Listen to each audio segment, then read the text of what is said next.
అసలు ఈ పిల్లలెవరు? ఈ చాక్లెట్ లేంది, ఈ చిన్న చిలుకల నవ్వులేంది? వీడియో ఎండ్ లో చూపిస్తా. జై శ్రీరామ్. ఎట్లున్నారు అందరూ? నేను మస్తున్నా. చలో వెళ్దాం జిమ్ కి. ఒకటి చెప్తా, గుర్తుపెట్టుకో. గొప్ప ప్రేమికుడివి మామ నువ్వు. నీ ప్రేమను పొందే అర్హత తనకు లేదేమో అని భావించు. అమ్మిచ్చిన జీవితం రా ఇది. అమ్మాయి కోసం త్యాగం చేస్తావా? ఛీ, నీ ఫాల్తు గుద్దల సుల్లి. లాస్ట్ ఈ వేరియేషన్ కొట్టి వర్కౌట్ కథం వట్టి చేసి ఇక దన మెట్లు దిగి బండి తీసుకొని బయలుదేరిన ఇంటికి కెమెరా ఆన్ చేస్తే సీదా ఎండ ముఖానికే దెంగబట్టే. ఇక ఈ తమ్ముళ్ళు గుర్తుపట్టి వచ్చి కలిసిండ్రు. వీడియోస్ మంచిగా ఉంటాయన్నా అంటుండ్రు. ఇక ఈ తమ్ముడు జోబ్ల నుంచి పైసలు తీసి ఏం తెచ్చిండో చూడుండ్రి. తినన్నా అనుకొని ఇస్తుండు. ఇక నా పక్కనున్న తమ్ముడు సీదా ఏమో ఇస్తా అని చెప్పి డైరీ మిల్క్ చాక్లెట్ దియ్యబట్టే.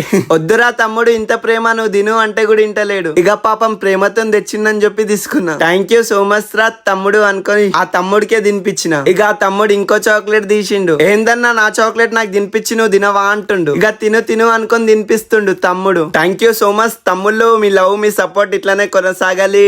ఇక నన్ను చూసి ఖుషి అయిపోతుండ్రు. జై శ్రీరామ్ అనండి అని అనిపించిన. ఇక సెకండ్లు ఇచ్చి బాయ్ కూడా చెప్తుండ్రు తమ్ముళ్ళు. ఇక ఇంటికి వచ్చిన వెంటనే గిదొక రకం దంచి కొట్టిన. బాయ్ చిల్కా.